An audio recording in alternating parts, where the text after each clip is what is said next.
Mais je dirais que je pourrais même aussi poser une question appréciative.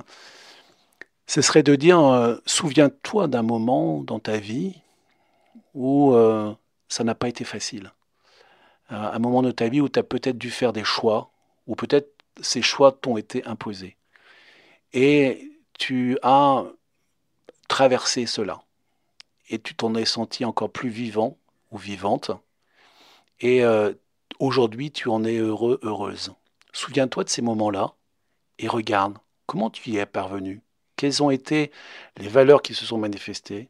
Quels ont été les talents que tu as déployés? Qu'est-ce qui fait que tu as réussi à traverser? Bernard Tolec et son programme Vivant va nous partager des ressources vraiment très intéressantes. Et en plus, j'ai une nouveauté à te transmettre. Allez, on embarque. Peut-être que tu traverses en ce moment une période un peu difficile, où tu as même l'impression d'être ballotté dans une tempête. Tu cherches des ressources, une impulsion, des lueurs de foi pour éclairer ta route vers un équilibre plein, stable, fécond.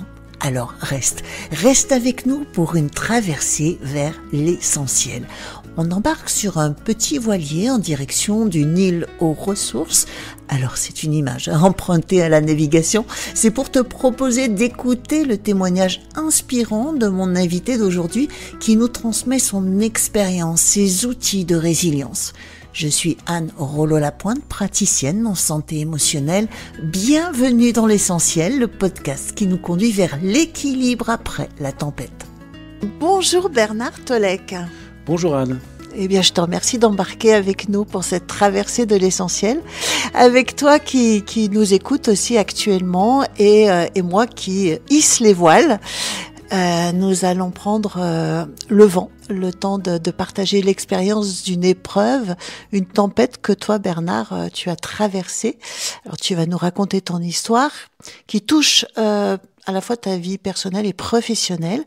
Merci pour ta confiance et ta présence. Et puis pendant notre voyage, nous ferons une escale sur ce que j'appelle l'île aux ressources pour recevoir de toi, Bernard, un outil, un conseil qui puisse être une aide pour chacun de nous et ensuite on poursuivra vers ton essentiel. Alors, juste avant de commencer, j'ai aussi une grande information à communiquer. L'essentiel ouvre un nouvel épisode distinct de celui-ci. Un nouvel épisode réservé aux ressources justement, les ressources que j'apporte avec le programme Resolve et qui permet de bien alimenter notre santé émotionnelle et les ressources de mes partenaires aussi, des spécialistes donc dans différents domaines et je donnerai d'autres précisions à la fin de cet épisode. Donc Bernard, tu es un ancien DRH international dans une multinationale, belle réussite professionnelle et malgré ça, tu vas passer par des remises en question, des douleurs personnelles, professionnelles. Tu vas quitter ton emploi pour prendre une nouvelle direction et tu vas radicalement changer de vie. Bernard, tu es maintenant coach de dirigeants, accompagnateur de transformation, conférencier, auteur, expert des approches orientées sur les forces. Et tu as créé un programme d'accompagnement pour les hommes qui veulent se donner les moyens de se réinventer, de passer à l'action. Un programme qui s'appelle Vivant avec 2V au centre et nous allons en reparler. Tu vas nous expliquer. Mais avant, Bernard, j'ai envie de te demander, c'est quoi pour toi se sentir vivant? C'est très difficile de définir une sensation, mais je dirais se sentir libre, connecté au meilleur de soi-même. Voilà. C'est d'avoir la capacité de choisir, c'est la capacité de continuer à marcher malgré les difficultés. Et vivant, c'est continuer à être dans l'espérance. Ouais, c'est ça, c'est bien ça. C'est continuer à espérer, quelles que soient les circonstances. Je me souviens, quand j'étais ado, j'avais écrit quelque chose sur mon cahier d'anglais et ça m'est resté depuis lors. Je devais avoir quoi, 14-15 ans. Et j'avais écrit quelque chose en anglais, c'est Never Say Die. C'est ne jamais désespérer. Et alors je mettrai la chose différente. Être vivant, se sentir pleinement vivant, c'est toujours être dans l'espérance. Effectivement, comme tu l'as noté, les 2 V au milieu de vivant, c'est pour se sentir doublement vivant. Tu vas nous expliquer ce que c'est de se sentir doublement vivant. Mais on revient un petit peu en arrière dans ton histoire. Mhm. Tout va donc pour le mieux pour toi, du Ouais. moins en apparence. Ton business est florissant, ta vie personnelle coule sans difficulté. C'est un ciel presque sans nuages. La vie est belle comme on peut le souhaiter. Tout allait pour le mieux à ce moment-là. Alors, je sais pas si ça allait pour le mieux, mais en tout cas, j'avais le sentiment que ça allait pas mal. Je pense que les circonstances qu'on va pouvoir en décrire après m'ont montré que c'était pas le cas, mais oui, j'avais un job qui fonctionnait bien, j'étais consultant, j'avais quitté mon entreprise où j'avais très bien réussi, j'avais créé mon propre cabinet, j'étais marié, j'avais 3 enfants, j'avais une belle maison, ouais, tout allait, ouais, semble-t-il bien, ouais, ouais, ouais. Et donc, c'est dans ce ciel sans nuages qu'il va se passer quelque chose qui va faire basculer ta vie. Oui, effectivement, c'était en octobre 2015.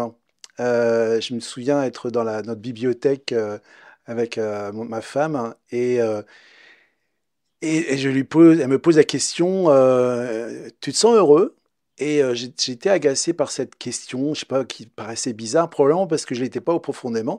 Et je dis, bah oui, naturellement, de façon un peu comme ça, pugnace. Et c'est là que ça a commencé et que ça a commencé à se dégrader. Et c'est dans ce même endroit où que je lui ai posé la question plusieurs mois plus tard. Mais finalement, au fond, tu as envie de quoi? Et elle m'a dit, j'ai envie que ça s'arrête. Voilà. Et donc, on était mariés depuis 23 ans. On avait 3 enfants. Et pour moi, le mariage, c'est pas simplement une signature en bas d'un document. C'est beaucoup plus fort que ça. Donc, bah, ce jour-là, mon monde s'est effondré.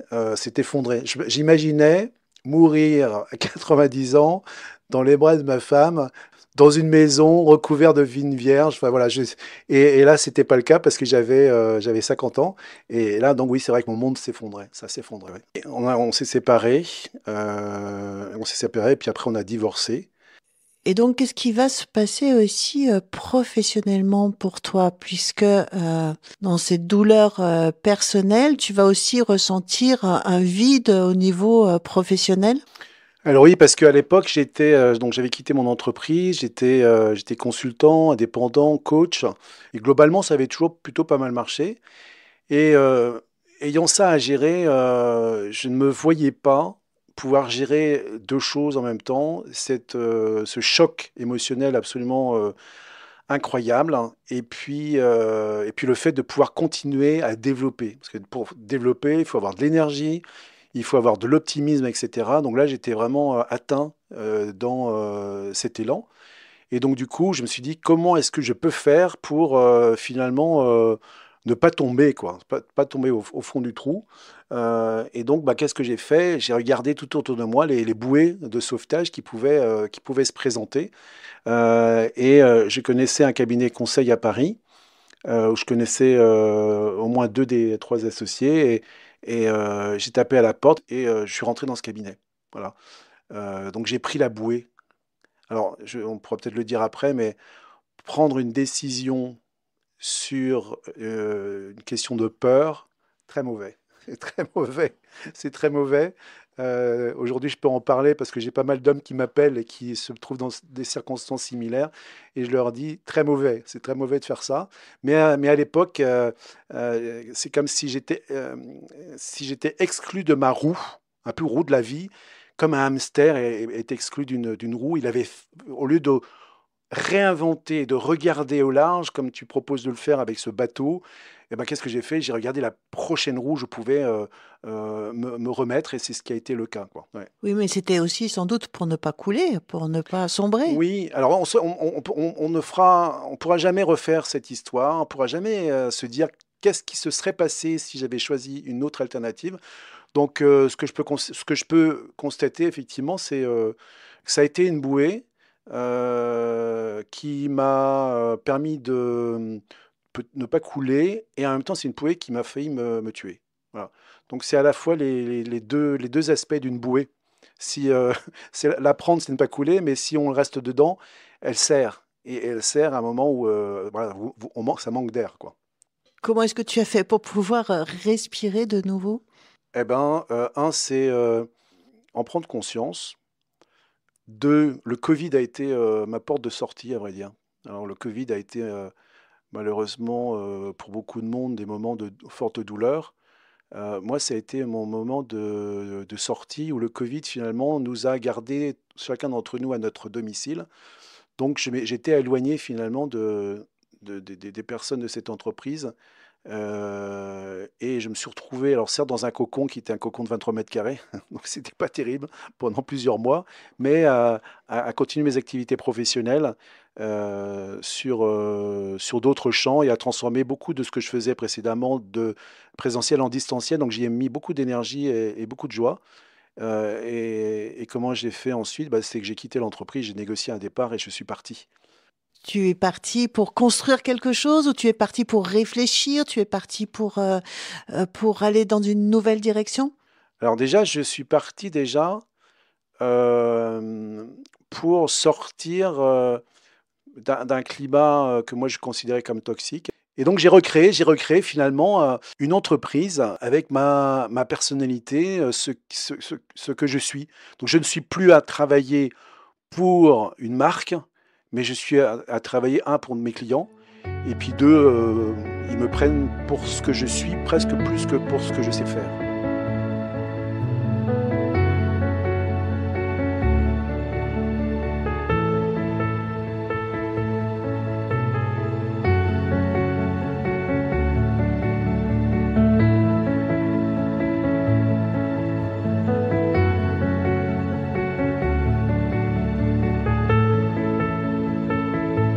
Alors, ce que tu as vécu avec ces blessures relationnelles, eh bien, tu as décidé d'en faire un programme, en quelque sorte, pour accompagner des hommes que tu as appelés donc vivants avec 2 V. Comment est-ce que tu te sentais par rapport à ça? J'étais survivant ou j'étais sous-vivant, je ne sais pas si on peut dire l'un ou l'autre, mais en tout cas, non, j'étais pas vivant. Je faisais au mieux pour rester en vie. Voilà.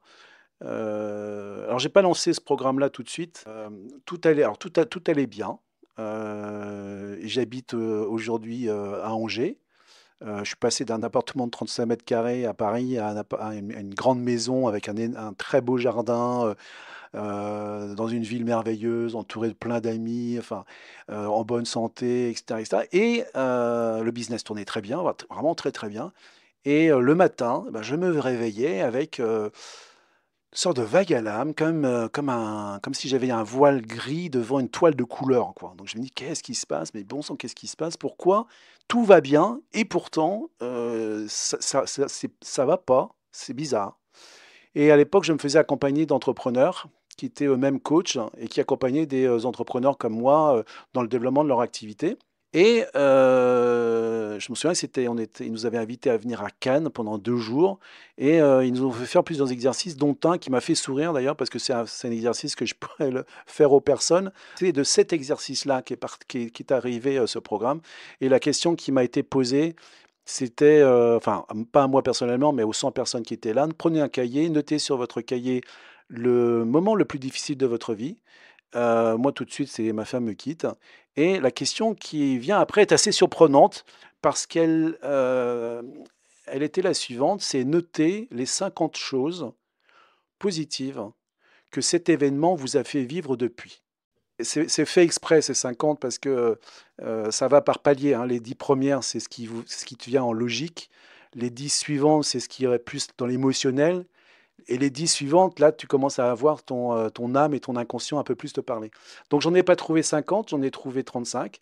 Et je me suis dit, mais et je regardais tous ces gens qui étaient là et des personnes qui parlaient déjà de transition de vie, des gens qui avaient eu des gros postes et qui faisaient autre chose aujourd'hui, qui étaient heureux. Et je me dis, mais finalement, qui je suis? Bah, je suis un homme de 50 ans et dont la question la plus importante pour moi aujourd'hui et je pense jusqu'à la fin de ma vie, c'est comment se sentir pleinement vivant jusqu'à mon dernier souffle. Pas jusqu'à ma retraite, non, jusqu'à mon dernier souffle. Et donc c'est comme ça que s'est connecté à moi ce projet pour accompagner des hommes de 40 à 60 ans qui, à un moment, ben, ont envie de plus, ils ont envie de mieux, ils ont envie d'une chose différente. Et ce week-end-là, je revenais, j'ai créé tout de suite le site internet vi2vant.fr. Et j'ai mis 1 an à construire ce projet et le projet est parti le premier groupe est en fonctionnement déjà depuis 3 semaines. C'est un programme dans lequel tu proposes des rendez-vous en présentiel et d'accompagnement virtuel aussi. Oui, c'est ça. C'est un programme qui dure 16 semaines, 4 mois, où il y a 2 présentiels. Donc ce sont des cohortes des groupes de 12 hommes, pilotés par 2 coachs, dont moi. L'autre coach est une femme, parce que je tenais absolument à ce qu'il y ait une femme dans le groupe en tant qu'accompagnateur. Elle s'appelle Nathalie. Et donc c'est à la fois 2 présentiels et du distanciel. Ça commence par un présentiel au Mont-Saint-Michel, où on fait un bilan de vie de chacun de ces hommes. Et puis on traverse de façon très concrète la baie du Mont-Saint-Michel, hein, pour sentir ce que c'est que finalement traverser sa vie, quoi. Il y a des marécages hein, Ah autour oui, il y du... a des marécages. C'est intéressant, il y a des Ouais. marécages, il y a des Des sables sables mouvants. mouvants, ouais. Très intéressant. Je ne sais pas si Mm. tu as déjà été dans les Tout sables à mouvants. C'est la fait, oui. première fois que j'y allais. Oui. C'est intéressant parce on y arrive, on ne s'en rend pas compte. Puis tout d'un On coup, on dit, tiens, c'est descend, bizarre. Puis après, on descend. Et puis, c'est pas désagréable de descendre. Et puis tout d'un coup, ben, on on est est à la taille. bloqué. Et puis Mm. on est bloqué. Ben, il faut des gens pour nous aider à en sortir. Voilà. Et je trouve que c'est assez métaphorique. C'est très intéressant parce que finalement, la vie dans laquelle j'étais, c'était un peu ça avant. C'était pas désagréable. Et ça descend jusqu'au moment où ben, il y a quelque chose qui se passe et il faut en sortir, quoi.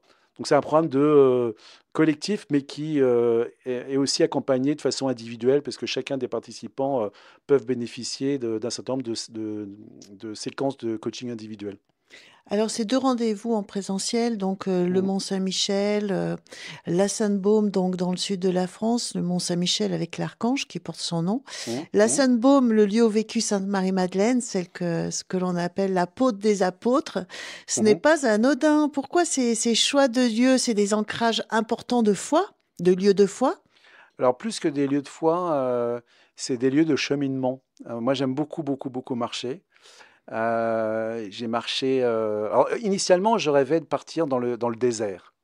Mais pour avoir interviewé un certain nombre de personnes qui auraient pu être intéressées par le programme, ils m'ont dit, ton programme c'est super Bernard, mais on n'ira pas cramer du kérosène pour aller dans le désert marocain ou plus loin encore. Donc du coup, je me suis rabattu, je dirais, sur la France en me disant, mais finalement, pourquoi j'aime tant le désert? Ben, un, c'est inspirant. Deux, c'est grand. Trois, c'est beau. Quatre, on n'y rencontre pas grand monde. Et je me dis, où est-ce que je peux trouver ces ingrédients en France ou en tout cas en Europe? Et alors, je suis breton, probablement que c'est une des raisons qui m'amène sur le GR34. Et puis le Mont-Saint-Michel, ben, c'est une des plus belles merveilles. Donc je pense que c'est reconnu par l'UNESCO. C'est un endroit de cheminement où il y a des milliers et des milliers et des milliers d'hommes et de femmes qui ont foulé cette terre avant nous. Et je trouve que c'est magnifique de s'intégrer dans ces pas, dans cette histoire. Chacun d'entre nous a une histoire et on s'intègre dans l'histoire des autres. Mais pour autant, je sais que tu as la foi, donc Ouais. ce n'est peut-être quand même pas anodin dans ton histoire d'avoir choisi ces lieux-là. Est-ce que la foi t'a aidé dans les moments difficiles? Alors, je parlais d'espérance, oui, oui, effectivement, j'ai la foi depuis 1991. Pour moi, la foi, c'est une espérance infinie. C'est quand tout disparaît, il ne me reste plus que ça, mais comme ça, c'est l'essentiel, et j'ai tout. Même quand tout disparaît, j'ai tout, finalement. Donc tu dis 1991, c'est très précis, tu as Ouais. vécu une conversion? Oui, je suis comment dirais-je, de culture catholique.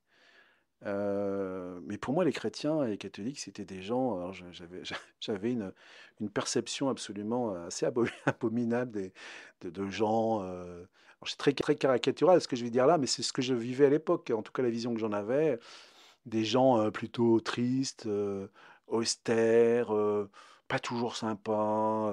Comme je suis breton, un peu c'est Bigouden il y a un tableau comme ça d'un peintre breton, c'est Bigouden qui affronte la tempête en penchant la tête vers l'avant, et puis il y a une église derrière. Pour moi, c'était ça un peu les chrétiens, et j'ai eu l'occasion d'en rencontrer des bien différents à Paris.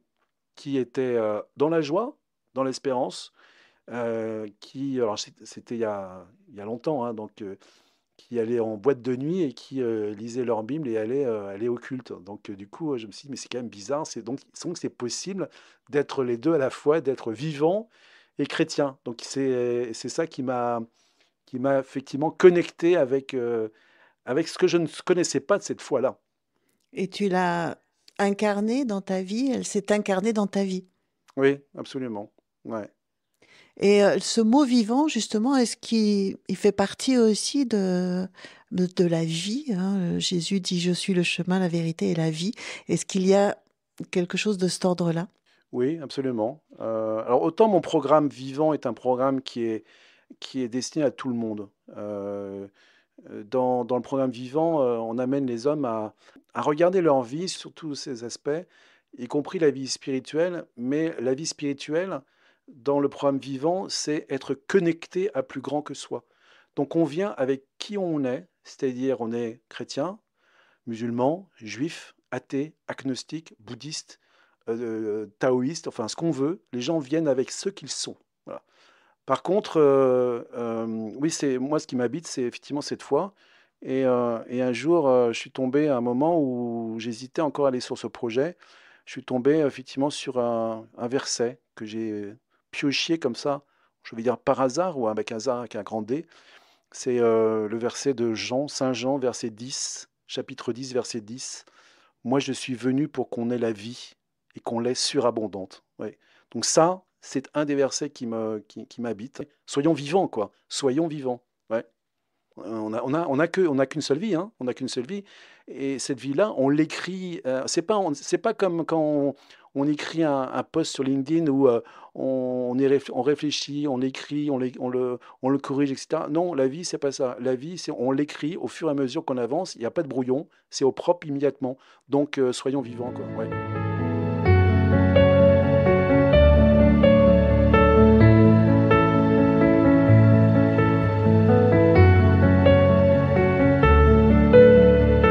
On reprend le fil un petit peu et la personne qui nous écoute, elle est peut-être aussi dans une période de questionnement dans sa vie. Mhm. Alors nous allons faire une halte sur cette île aux ressources, sur cette île. Est-ce que tu veux bien nous partager une ressource, un outil concret que peut-être tu utilises ou tu as utilisé et qui peut aider quelqu'un, cette personne qui nous écoute dans des situations semblables Mhm. ou qui soit transposable aussi dans d'autres Mhm. situations? Mhm.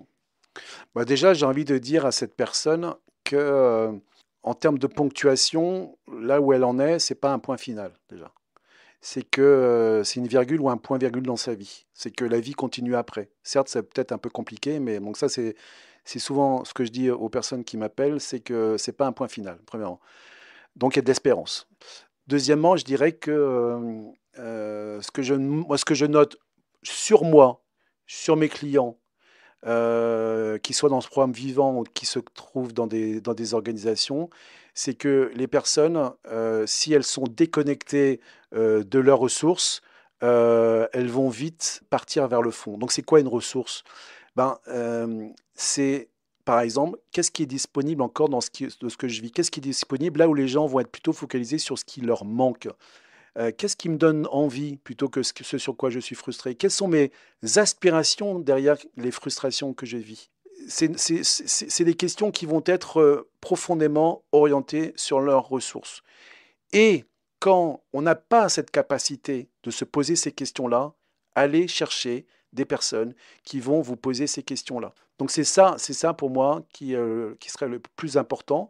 Et, Mhm. j'utilise assez souvent un petit acronyme qu'on a créé dans nos accompagnements, qui est l'acronyme des 3 A. C'est quelles que soient les situations dans lesquelles on est, qu'est-ce qu'on peut encore apprécier? Qu'est-ce qui est encore appréciable? Qu'est-ce qui est appréciable? Ça veut dire qu'est-ce qui est intéressant ici? Qu'est-ce qui est énergisant encore ici? On a toujours capacité d'apprécier quelque chose dans laquelle on est, même si c'est difficile. Voilà. Donc c'est le premier A. Le deuxième A, une fois qu'on a trouvé le premier A, on commence à détecter les choses qui sont appréciables. C'est comment est-ce que je peux faire pour amplifier ça? C'est-à-dire le faire plus souvent, avec plus de monde, etc., etc. Et cetera. Et le troisième A, c'est comment est-ce que je peux ajuster? Et ajuster, c'est deux choses. C'est des choses que je ne fais pas et que j'ai envie de faire. Pas que je dois faire, pas des choses qu'il faut que je fasse, mais des choses que j'ai profondément envie de faire. Et puis l'autre ajustement, mais c'est qu'est-ce que j'ai envie d'arrêter? Parce qu'il y a des choses qui ne me donnent pas, qui ne me prêtent pas vie et que j'ai envie d'arrêter. Et aussi sur le programme vivant, c'est ce que je propose aux gens, c'est regardez, faites du 3A, que ça devienne votre deuxième nature. Voilà. Donc c'est 3A, focalisez sur les ressources, posez-vous ces questions. Si vous n'arrivez pas à vous les poser, allez chercher les personnes qui peuvent vous les poser. Merci pour ces clés essentielles. Et dans les déséquilibres que l'on peut vivre dans le fil de nos vies, justement, qu'est-ce qui est pour toi de l'ordre de l'essentiel pour ne pas passer à côté de sa vie? C'est prendre le temps d'écouter et de s'écouter. Moi, par exemple, une fois par mois, je fais une halte, je prends le train, je vais à Paris dans la forêt de Clamart, je fais une petite retraite personnelle et je prends le temps de méditer et puis d'écouter en dehors du bruit de mon esprit, d'écouter et d'être au contact de la nature. Voilà, je vais marcher dans la forêt de Clamart et j'écoute le silence et je vois ce que cette forêt me dit. Voilà. Pour moi, ça, c'est essentiel pour ne pas passer à côté. Parce que moi, je vois, hein, je suis hyper connecté, je suis trop connecté à mon compte Instagram, Facebook, LinkedIn, YouTube. J'adore apprendre. Donc, voilà. Et ben ça, franchement, c'est peut-être intéressant, mais faisons attention à se déconnecter de la matrice qui est la matrice du monde, pour se reconnecter à sa propre matrice et à la matrice du sens et de la vie, quoi. Voilà. C'est ça que je trouve l'essentiel. Voilà, la question finale, la question phare dans la tempête. Ouais. Qu'est-ce que tu aimerais murmurer à l'oreille de quelqu'un qui écoute et qui traverse peut-être une épreuve en ce moment? Quelle est cette opportunité que la vie t'apporte en te faisant vivre cela? Qu'est-ce qui est encore vivant chez toi? Comment tu peux déployer ça plus en avant? Et qu'est-ce qui te donne encore espérance? Mais je dirais que je pourrais même aussi poser une question appréciative. Ce serait de dire, souviens-toi d'un moment dans ta vie où ça n'a pas été facile. Un moment de ta vie où tu as peut-être dû faire des choix, ou peut-être ces choix t'ont été imposés. Et tu as traversé cela. Et tu t'en es senti encore plus vivant ou vivante. Et aujourd'hui, tu en es heureux, heureuse. Souviens-toi de ces moments-là et regarde comment tu y es parvenu. Quelles ont été les valeurs qui se sont manifestées? Quels ont été les talents que tu as déployés? Qu'est-ce qui fait que tu as réussi à traverser? Voilà. J'inviterai la personne à se souvenir de plusieurs moments et de regarder ces clés de traversée. Voilà.